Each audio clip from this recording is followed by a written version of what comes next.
Hey everyone! Converting a Microsoft Word document to PDF is one of the best ways to preserve your formatting and make your files easy to share. In this tutorial, I'll show you several simple ways to convert Word documents into PDF files. So let's get started. First, open Microsoft Word and load the document you want to convert. Before creating the PDF, take a moment to review your document for formatting, spelling, and layout to make sure everything looks exactly the way you want. The easiest method is to click File, then choose Save As. Select the folder where you want to save the file. Next, open the Save As Type menu and choose PDF. Enter a file name if needed, then click Save. Another option is to use the Export feature. Go to File, select Export, then click Create PDF XPS document.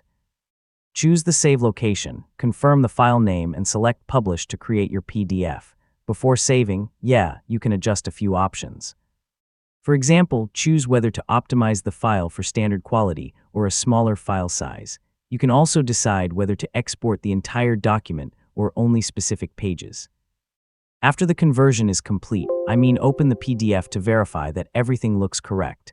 Check the text, images, tables, page numbers, and overall layout. If you notice any issues, simply return to your Word document, make the changes, and save the PDF again. And that's how to convert a Microsoft Word document into a PDF. It's a quick process that helps preserve formatting and makes your files easier to share with anyone. Thanks for watching, and I'll see you in the next tutorial.